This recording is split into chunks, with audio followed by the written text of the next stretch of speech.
Welcome to Engaging and Empowering School Libraries, a podcast that aims to raise the profile of school libraries by talking about topics that are current across education and teaching. Today, Daryl and I are continuing our monthly chat, FOSIL, Education and School Libraries. We hope to help you engage with the content on the FOSIL Group website, introduce you to people who are using FOSIL in schools, but most of all, just have a conversation about the role of school librarians within education. So hi, Daryl, thanks for joining me again. Yeah, good morning.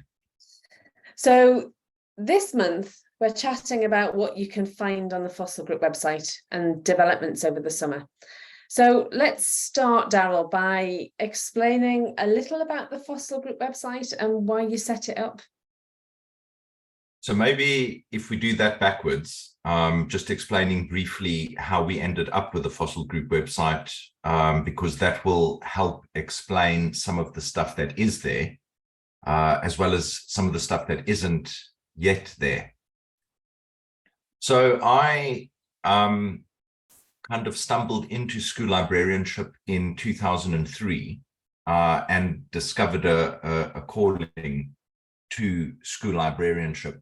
So my journey as a school librarian started in 2003, and in 2008 I was appointed as head of library and information services at Oakham School in the East Midlands.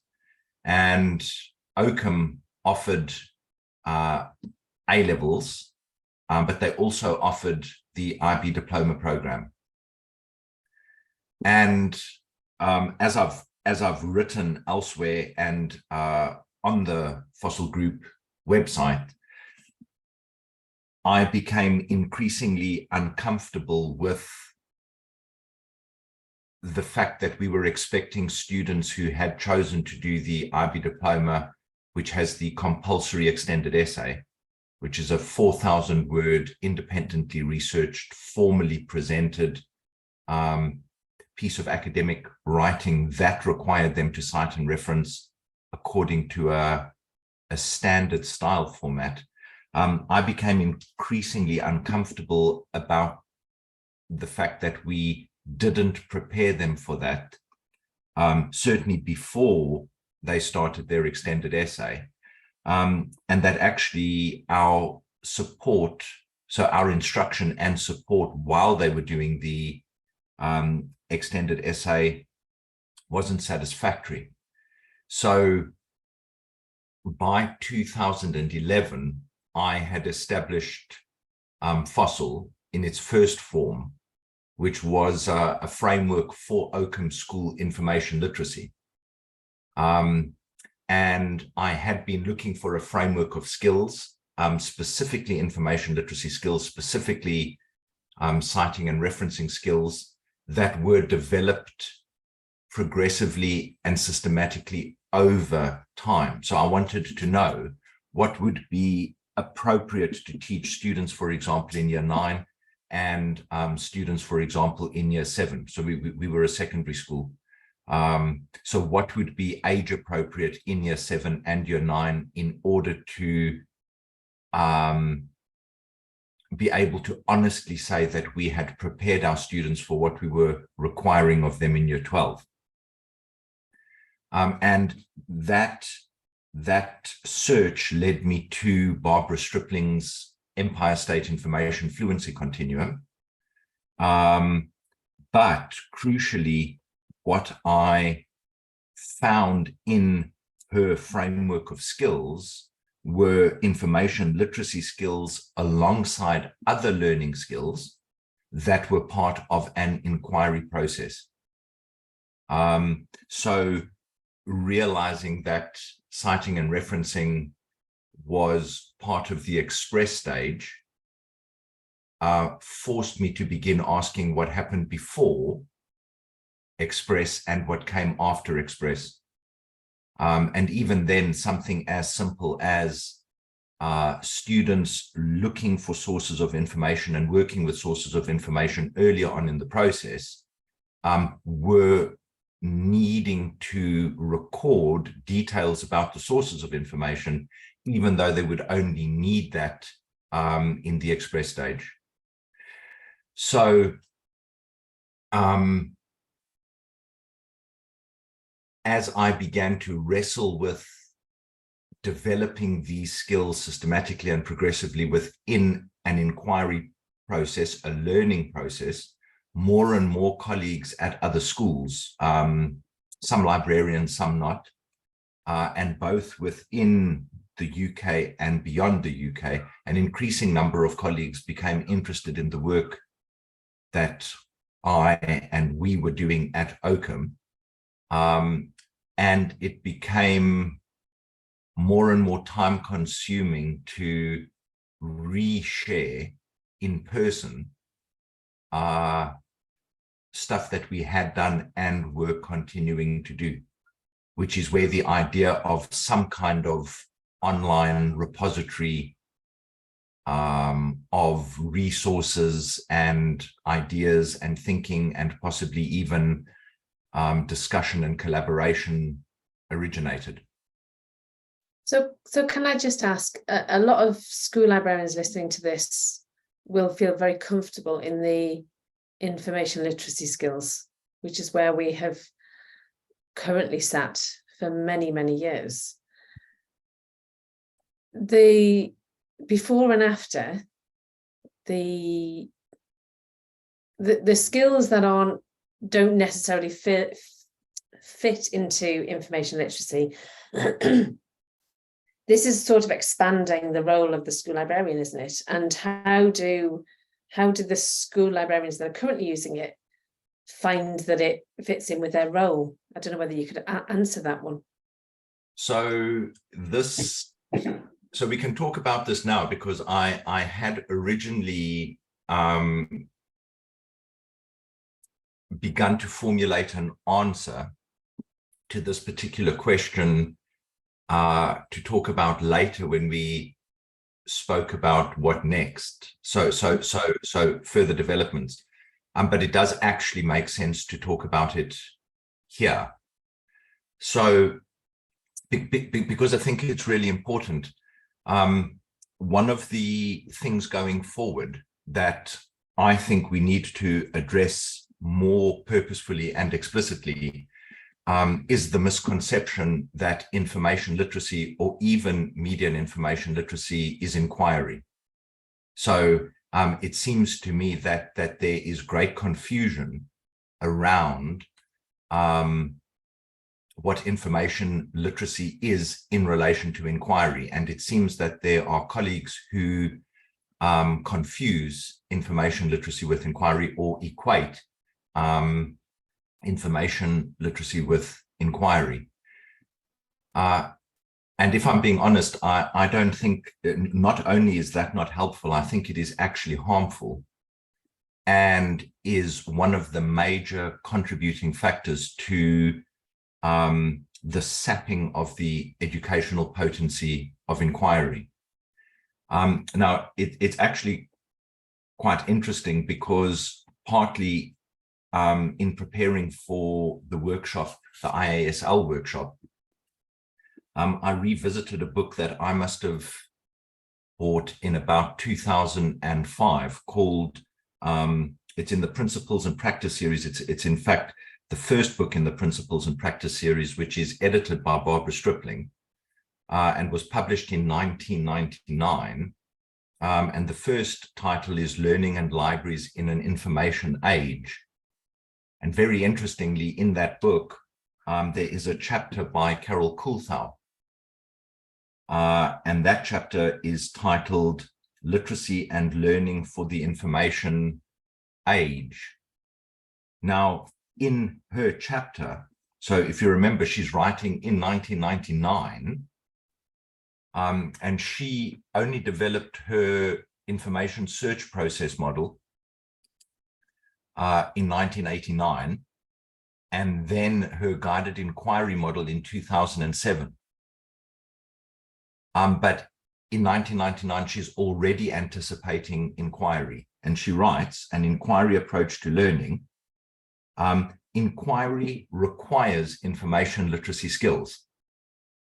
So it's as clear as it can be that information literacy is not inquiry.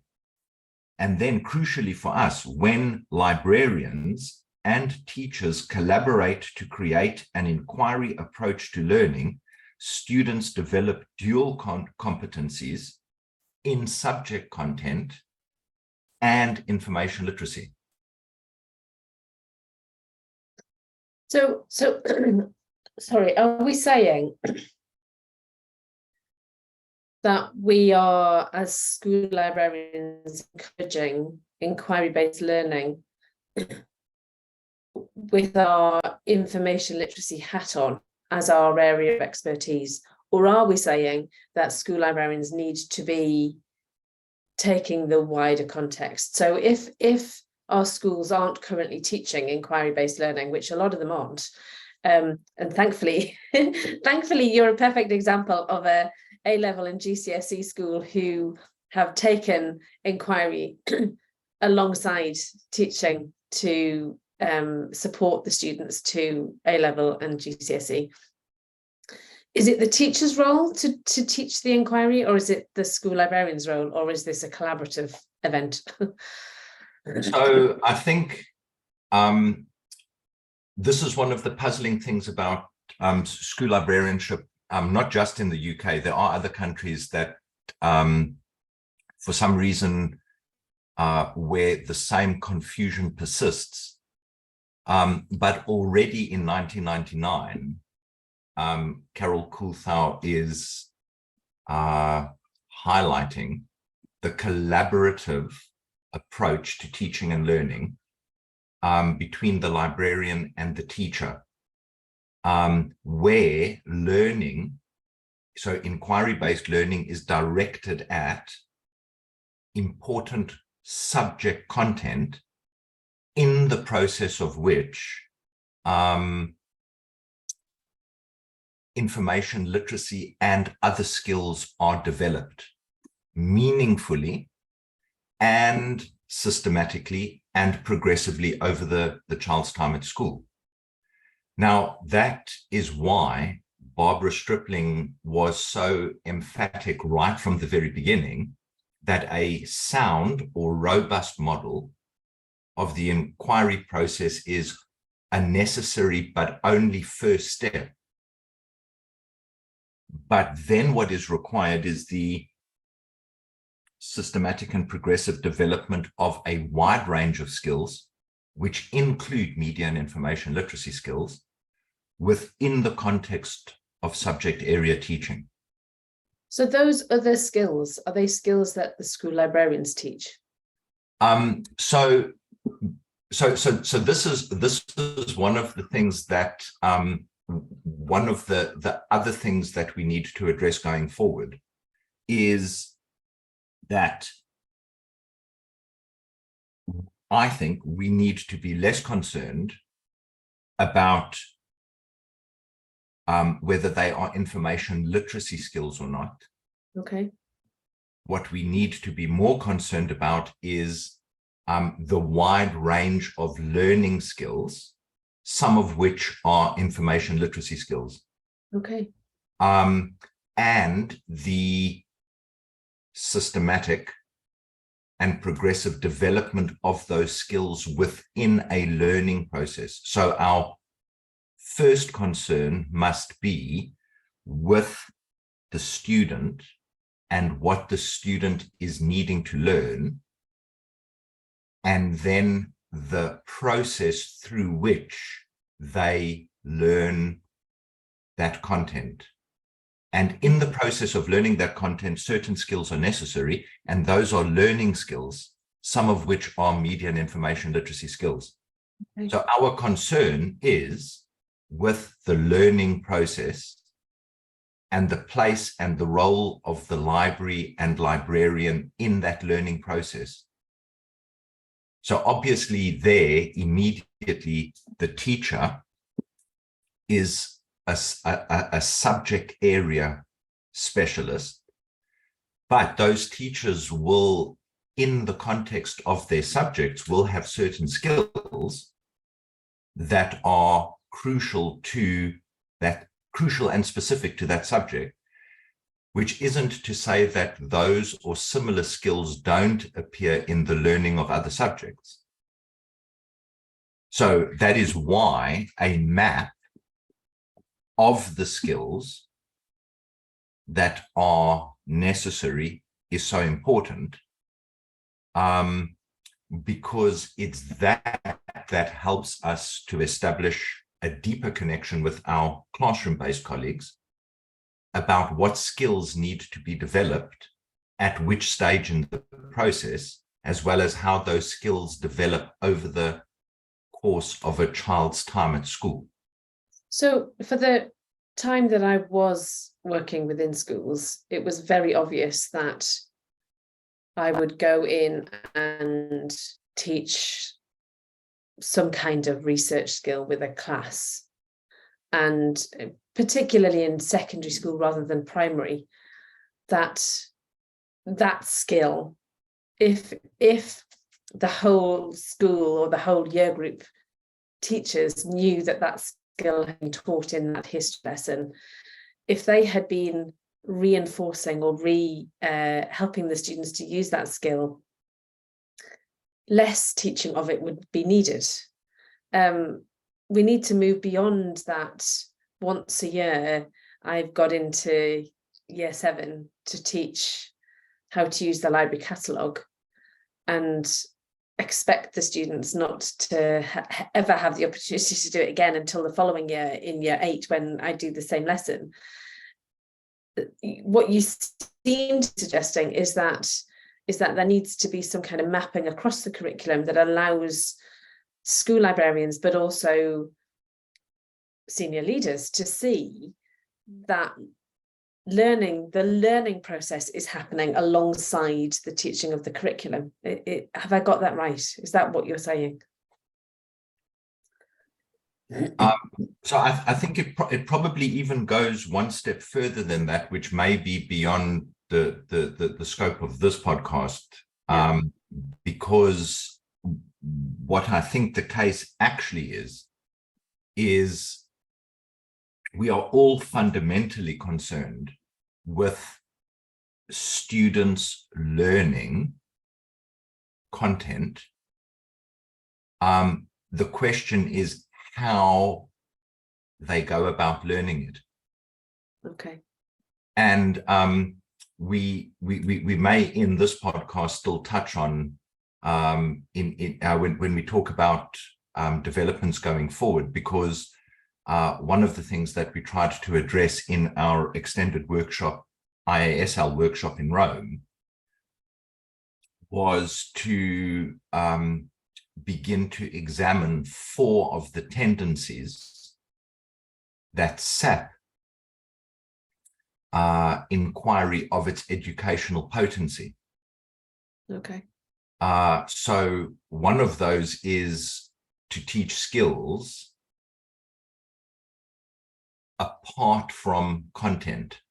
Okay. So I think that is one of what in terms of what we were talking about briefly now, that is one of the challenges that we face. If we are concerned about teaching information literacy skills, so if that is our concern, that is only one subset of skills within a broader learning process. They're not even the only skills. Yeah. But our focus then becomes, where can we squeeze a little bit of teaching of these very important skills into something else that the teacher is doing? Yeah. Rather than our focus being collaborating with the teacher on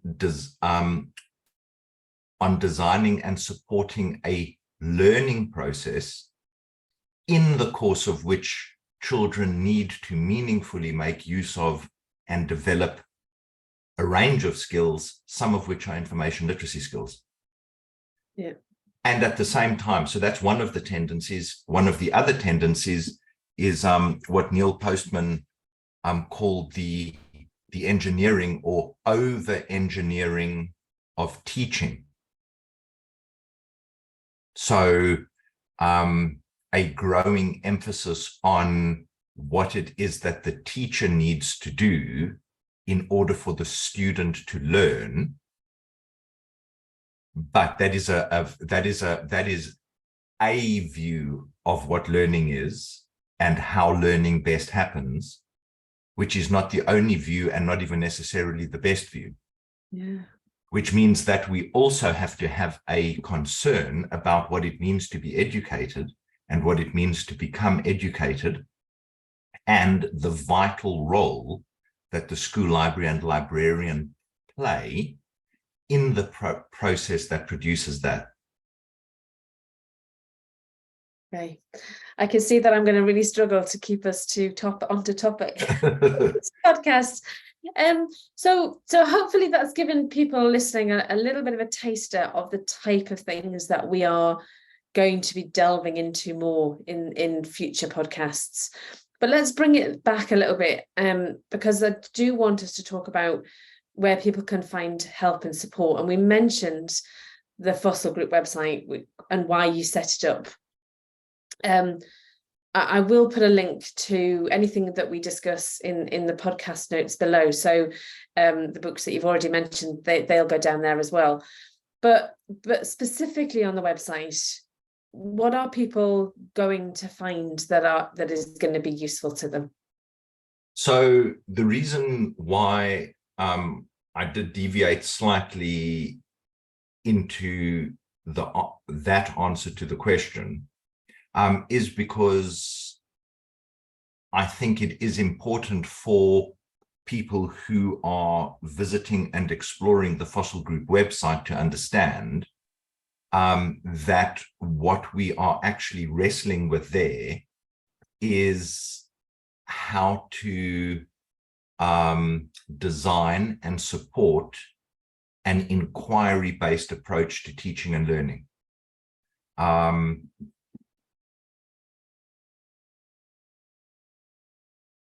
So in that sense, so what I'll do is just talk through the website. What I should just say is historically,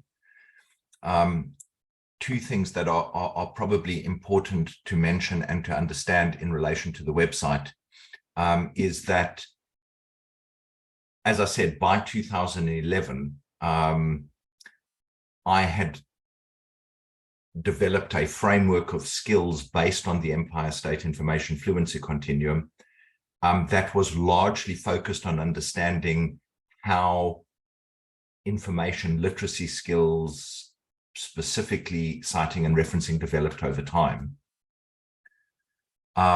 which is why it was very narrowly a framework for open school information literacy, of skills for information literacy. But because of growing interest in that work, in 2018 at the SILIP School Library Group conference,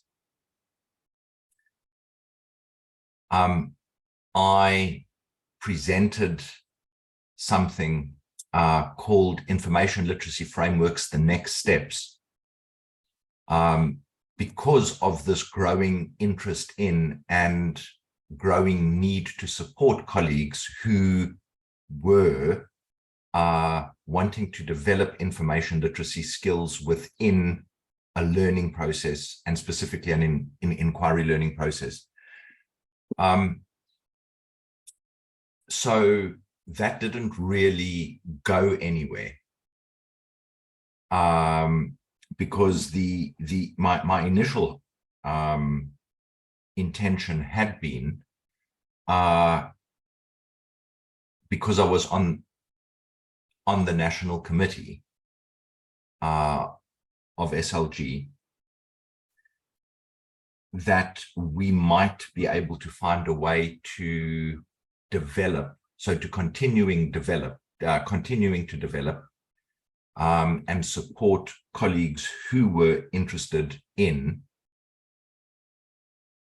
information literacy and other skills within a broader learning process. But it became necessary then to pursue that individually, which I was in a position to be able to do at Oakham School. So I do need to mention that setting up the FOSIL Group website in the first instance was only possible because the principal, the headmaster, the academic deputy headmaster, and the press officer saw real value in sharing freely what it was that we were learning and developing at Oakham School with colleagues who were interested elsewhere, who weren't in a position to be able to do that for themselves. So on a very limited budget, we were able to work with a company called Welland to set up the website. Jenny and I were largely responsible for the content of the website, although other colleagues did contribute by the time we launched it, including yourself, Chris Foster, and certainly Lucy Bragg. So helped to generate some of the content in order to launch it, which we did at Lilac in 2019. So that website was launched at the same time that I did a presentation called Information Literacy, Necessary but Not Sufficient for 21st Century Learning. And you were there. And one thing led to another. And that led to a deepened and broadened collaboration, which continues to this day. So that's where the website came from. So the two things to bear in mind is it was a very limited budget, and most of the work that was done on that was done on the website was done by Jenny and me in our spare time. Yeah. So as a consequence, there are certain things that we've only realized over time that would have been good to be there or clearer from the start. And as time and money allows, we will address. So yeah, the main parts of the website are, if we look at the drop-down menus, is the FOSIL cycle. So what we were trying to achieve there was to give an overview of the FOSIL cycle. So what the FOSIL cycle is, the FOSIL inquiry cycle is. So if you click on the FOSIL cycle, that is the full model that I developed from the Empire State Information Fluency Continuum. And there is an overview of what the FOSIL cycle is.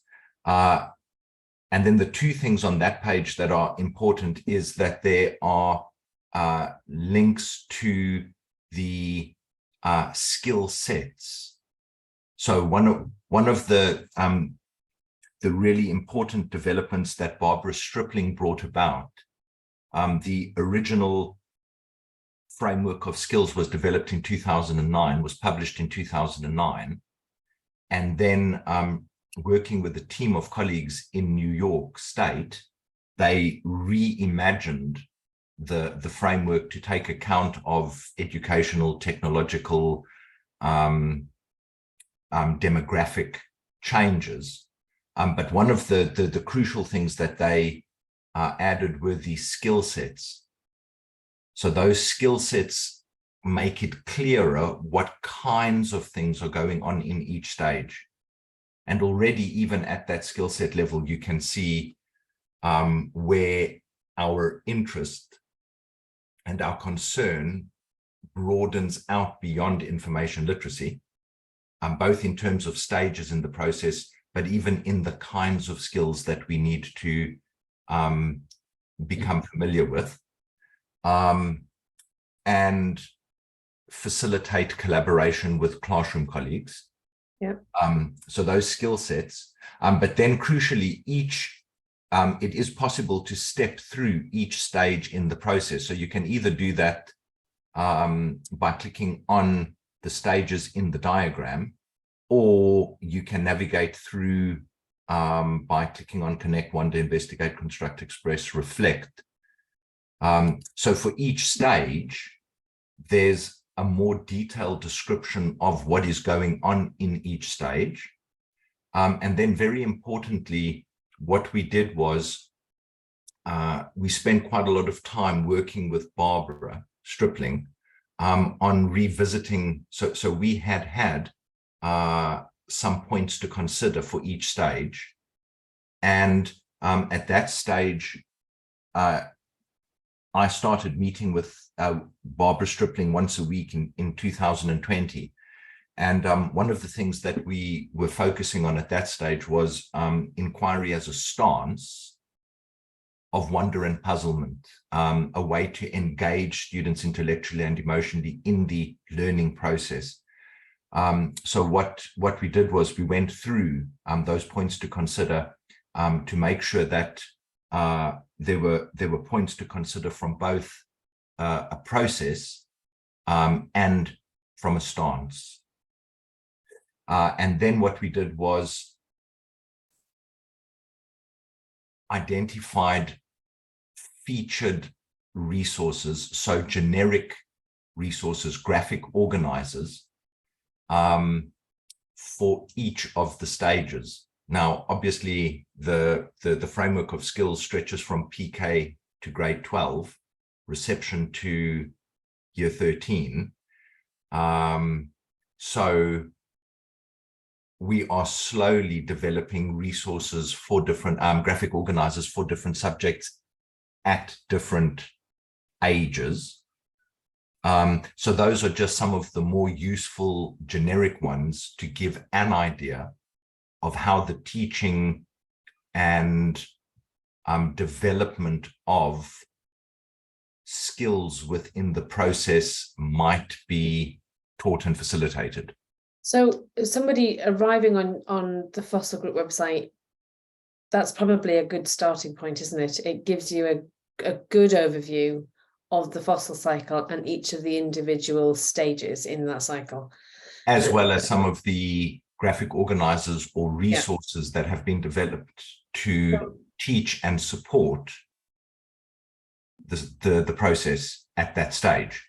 Yeah, so I personally have been through each of the stages. So I'm going to take the opportunity to let you know that I have created some training based on the FOSIL cycle. I've even there's one free overview which I'll share that is on YouTube, but also I've unpacked 2 stages at a time, so Connect and Wonder, and then and going through. So there are 3 training sessions if anybody's interested to go into it deeper. But that is definitely a really good starting point. And you talked about the graphic organizers, and I know on the website there is a resource tab, isn't there, that then gives you everything that has currently been created. And as you said, it is slowly growing. These things take time to implement and to create. But also what I like about it, Daryl, is the fact that there's like all of the graphic organizers that are available have been used within teaching and learning. So there has been a process of creating them, but also using them. So it's not a case of here's something that looks great and looks pretty, have a go. It is a real case of you and Jenny specifically, although there are some other resources that are there that have been created by others, but every single one of them has actually gone through that process of planning and organizing and using with students. So there's a real essence and a feeling of it of it actually being more than just a tool. It's something that is living and breathing and moving and changing as needs must. Is that what you thought it was going to be when you started? So again, one of the reasons, so it is probably just worth briefly mentioning the three main reasons why I chose Barbara Stripling's model and the Empire State Information Fluency Continuum that had grown up around it. The three main reasons for choosing hers was, one, she had made all of their work available for free under Creative Commons.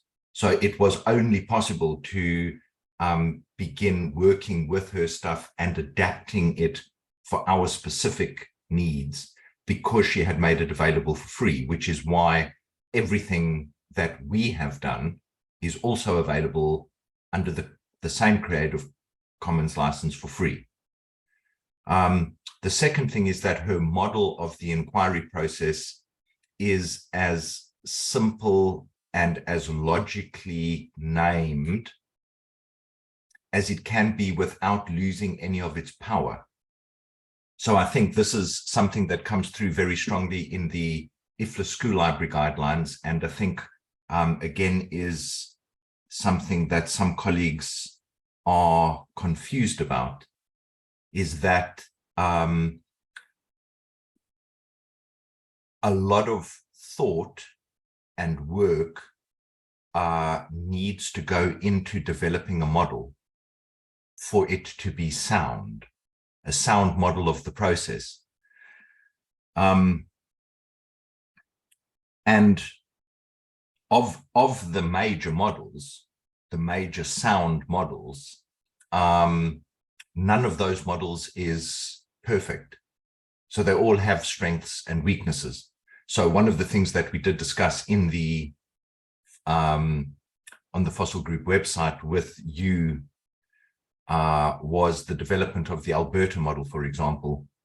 Yep. Carol Kuhlthau's information search process, which laid the groundwork for guided inquiry design.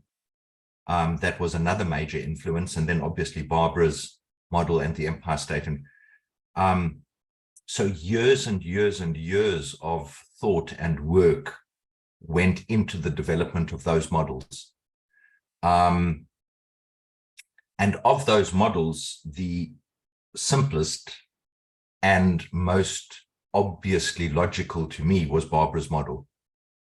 So even just at the level of connect, you have some kind of idea of what you're doing, wonder, investigate. So simple without losing any of its power. But then the third reason was the highly detailed framework of skills that enable each of those stages in the process mapped out from reception through to year 13. Now, in that framework of skills, what Barbara and her colleagues had done was to identify priority skills. So the full framework of skills is very comprehensive. It's very detailed and very comprehensive. And nobody would argue is exhaustive because that framework needs to develop in response to changes around us and even conditions in our schools. But they had developed, identified priority skills, and for every single priority skill, they had developed a graphic organizer for that particular skill. So because the inquiry process and the skills that enabled that process was broader than anything that we had encountered before, the graphic organizers that they had developed for the priority skills were often very important starting points for us to understand what exactly the skill was, how it should be taught, and how it should be assessed. Yep. But because we had approached the skills from the stage level, our graphic organizers tended to be broader, and some of them even span more than one stage. So say, for example, the investigative journal was something that we developed to help students as well as teachers, but to separate out finding relevant information in the investigate stage with reflecting on why that information was relevant, why it was useful, what they might want to do with it in the construct stage. So the important thing there is that if colleagues are interested in the systematic and progressive development of the skills, they have all of the priority skills in the Empire State Information Fluency Continuum with graphic organizers at their disposal. Yep. Which builds up from individual skills within individual stages to our graphic organizers, which combine skills in many cases from more than one stage. And also what we've done with those graphic organizers is many of those are combined into inquiry journals, which step teachers and students through each of the stages in that process for different subjects and at different year groups. But all of those were developed for actual teaching and learning situations in schools. Yeah, so that is what's perfect about them, is that there is a very practical element of teachers working alongside a school librarian in order to achieve what is actually seen on the website. So it is taken that step further, that actually people have been working their way through the process, and we're beginning to see evidence, aren't we, in the forum? I would suggest, moving us on to the forum side of it, is that there is evidence of how things evolve from, creating a great question post to what the students have achieved from going through this process. So the forum is a place where mainly where the questions can be found about the process, isn't it? I think is the best way that I can describe it, is that it's split into several areas, but the main one, and I can't think, you tell me, Darryl, what's it called? The inquiry design? Yeah, inquiry and resource design. Yeah, it's probably the one that if somebody is just looking at the forum for the first time, is probably the best place to land on, in my opinion, based on the fact that there's going to be things that you recognize, such as someone writing about how do they start an inquiry on, they're doing pirates in year 7. And the interesting thing for me is those kind of discussions are a great example of the fact that school librarians very often work on their own. They maybe have got to the stage where they've been approached by a teacher for support, and they want to do something beyond providing the resources for that topic. And the forum in this area allows school librarians to get the support that they need when they're just starting out. So there are some really interesting conversations about all sorts of topics that are currently in today's curriculum. So it's not something that is sat on the sideline like we've been talking about. It's something that is very embedded in the learning process and is helping teachers and librarians to collaborate. Is that how you thought that was going to evolve, that side of it? So the very, very broadly, the two major parts of the forum, so and they have to go hand in hand. So in order to develop an inquiry and resources and specifically graphic organizers to support the inquiry, we need to understand what we're doing. Yep. So in that sense, the two major parts of the forum are the nature of inquiry and information literacy. So what is it that we are attempting to do, and how is our understanding of that changing? And then practically, how is that working itself out in our particular situation? Yeah.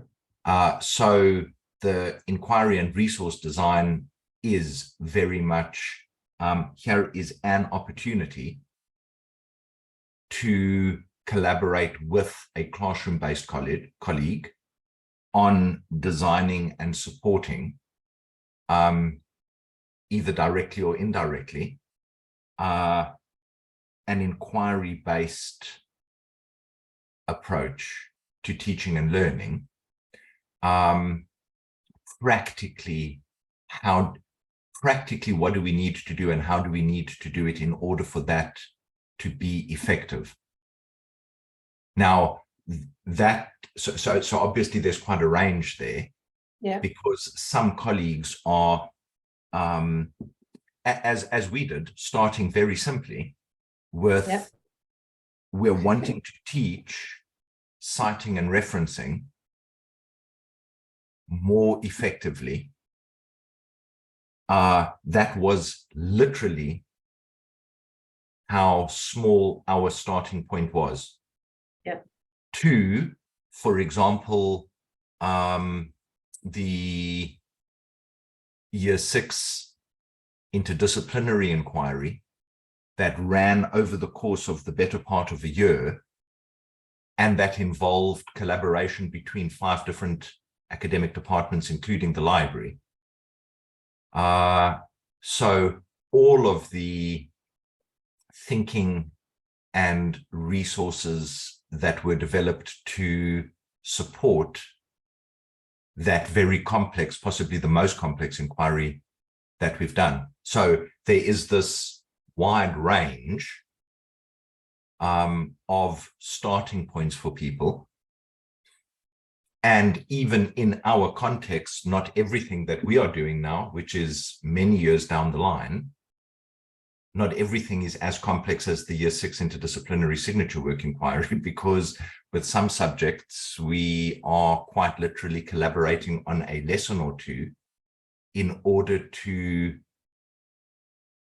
teach something in a different way. As part of something bigger, maybe over time. So let's focus on the fact that somebody has just arrived on the website. Where would you suggest that they start? And if they are heading to the forum, what do they need to be aware of? So everything on the website is free. So it's possible to look at all of the resources. It's possible to download. It's possible to view all of the discussions in the forum. One of the sections in the forum is FOSIL presentations.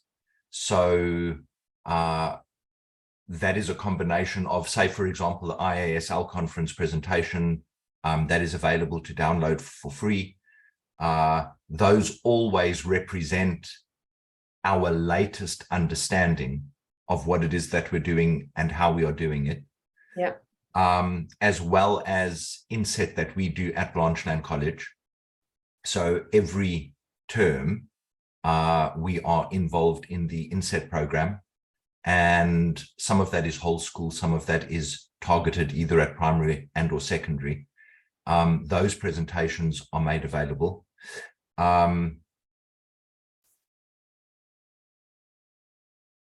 But one of the, so all of that stuff is available for free. In order to join into the discussions, it's necessary to register, which is also free.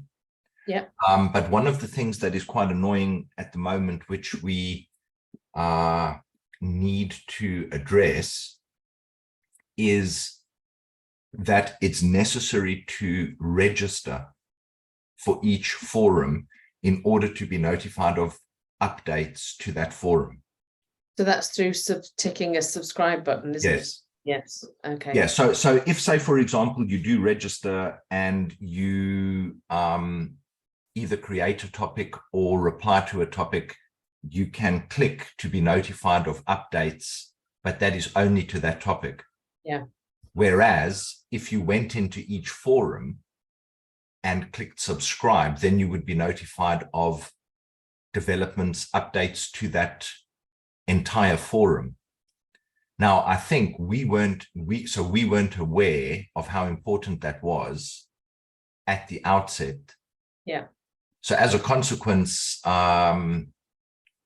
being aware of how dynamic the website is depends on revisiting the website. Absolutely. Whereas an increasing number of colleagues have begun to subscribe to the forums, and as a consequence are aware of how much activity there actually is on the website.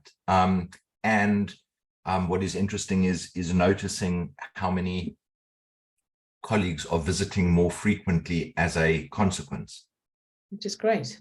So there is an FAQ, so that is visible under announcements and general information. There is an FAQ subforum, and in that FAQ subforum, there is a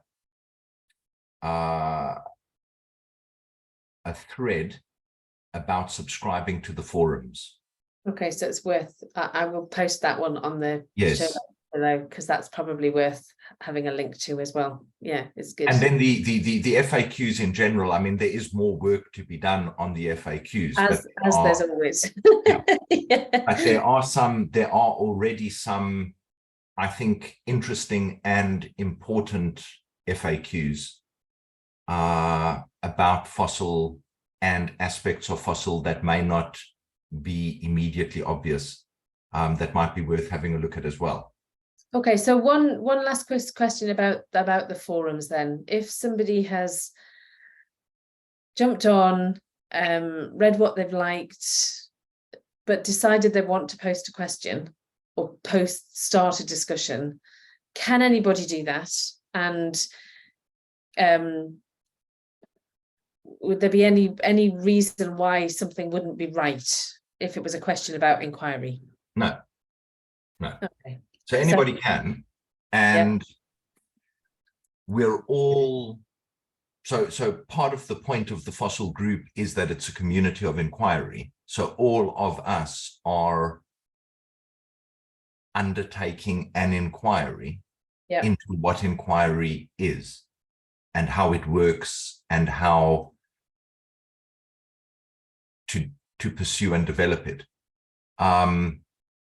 So in that sense, all of us are beginners. We're all more or less far down this path.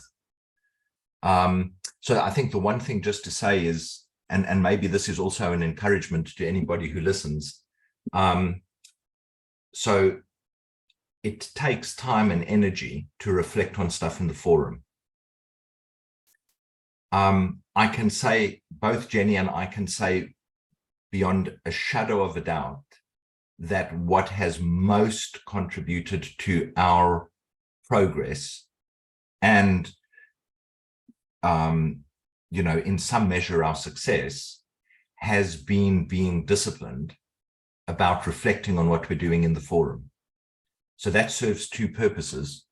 The first one is that thinking about and thinking through stuff well enough to be able to share it, even if it's rough, helps to clarify stuff for ourselves, which then means that we are able to talk about it and explain it in a much more effective and compelling way.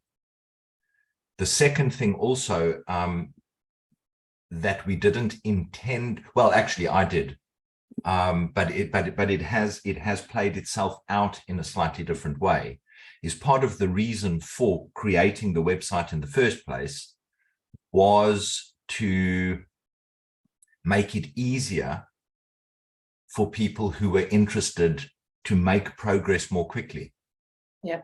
So we had to figure out an enormous amount of stuff the hard way because nobody taught us that. No.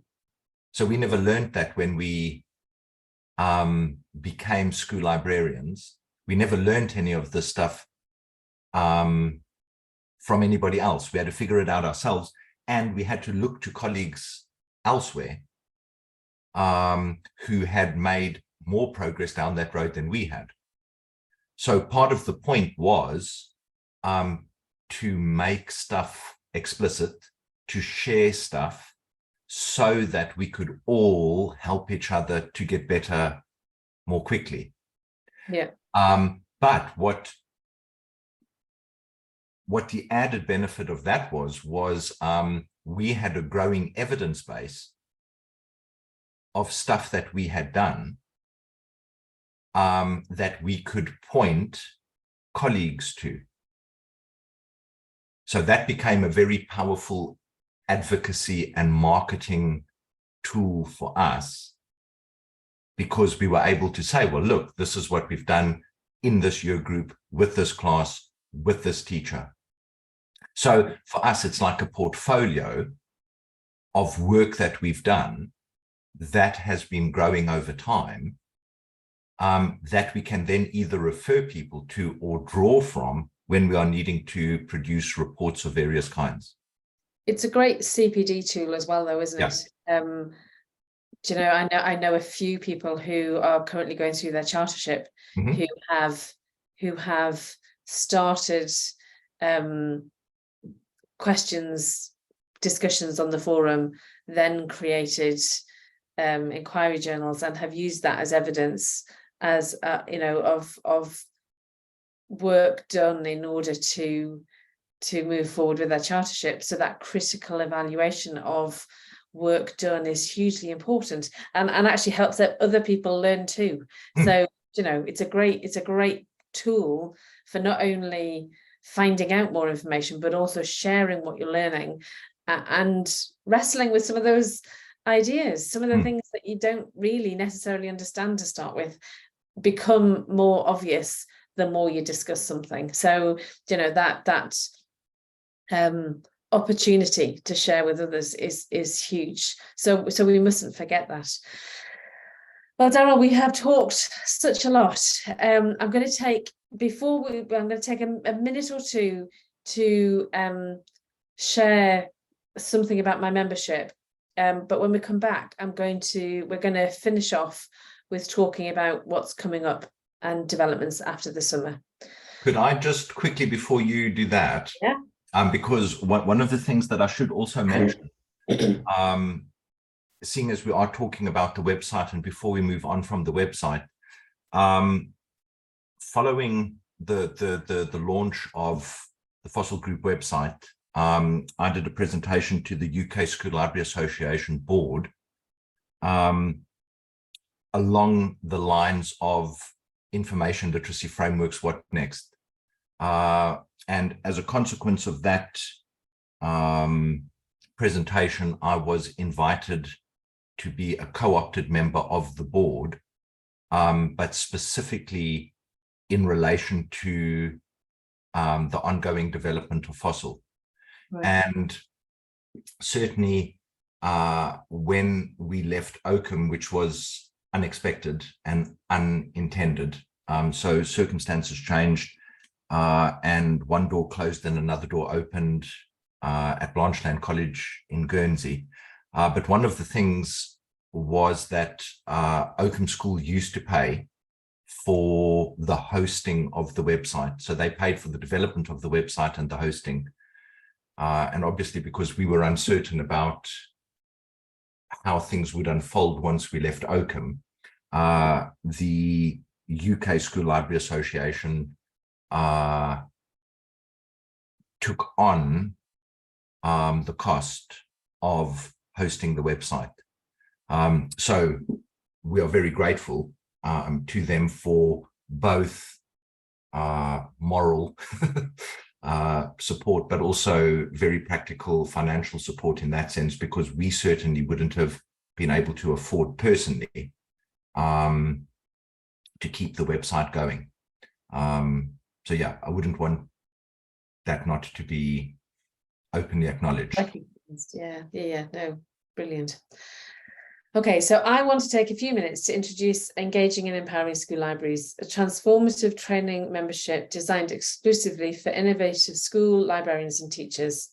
If you're an educator or school with a shared passion for fostering collaboration between teachers and librarians across all subjects, then I extend a warm invitation for you to join me on this remarkable journey. My mission is simple yet powerful: to empower school librarians and teachers through comprehensive training and unwavering support. By equipping them with the necessary tools and knowledge, I aim to enhance independent learning, evaluate literacy levels, and nurture overall student well-being through the incredible resource that is your school library. By joining my community, you'll embark on an exciting adventure alongside like-minded individuals who are equally committed to educational excellence. Together, we'll explore a unique learning experience that embraces innovation and encourages the growth of your students. For more information about this extraordinary opportunity, please visit the link provided in the show notes below. Don't miss out on the chance to be part of this empowering initiative. So finally, Daryl, let's talk about developments. What have we got to look forward to in the coming months?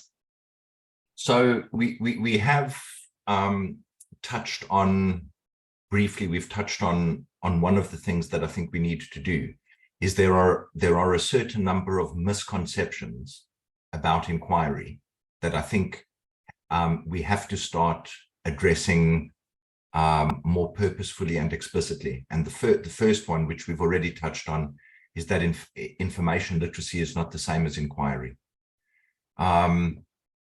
We mentioned Carol Kuhlthau, what Carol Kuhlthau said about information literacy within an inquiry process, and that Barbara Stripling was emphatic about that from the outset. The interesting thing, which is something else that I think we need to begin addressing more purposefully, is that I think we may have forgotten some of the lessons that the IFLA School Library Guidelines contain. So that draws together international research over more than 50 years, and it draws certain conclusions that were agreed on by colleagues from around the world. So even where they didn't necessarily agree, one of the guiding principles was that they would go to the evidence, and that the decisions that they made ultimately would be grounded in evidence.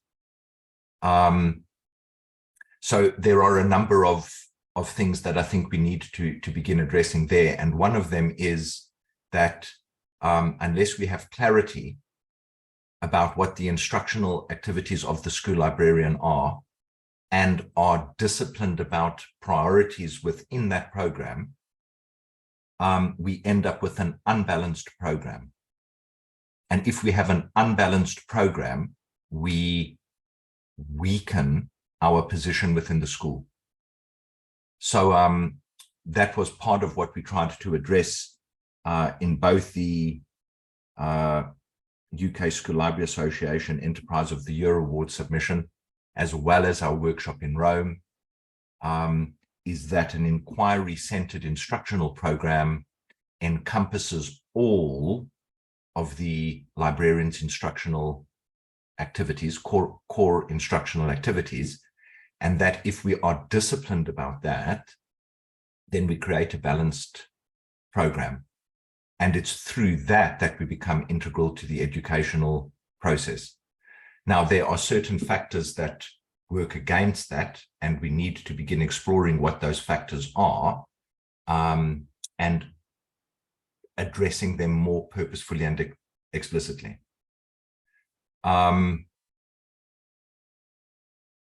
Then two really big developments are that Jenny and I worked with Barbara Stripling to submit a proposal for the American Association of School Librarians conference in October, which has been accepted. And what that does is it builds on some of the groundwork that we've done for the IASL conference. So 4 tendencies that rob or sap inquiry of its educational potency, which is linked to creating a balanced or unbalanced instructional program.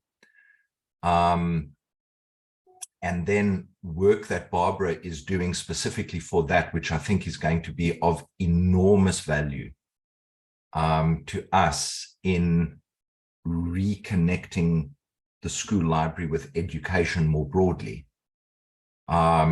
is the portraits of an engaged and empowered inquirer. So that is in the forum, and it's under the nature of inquiry and information literacy.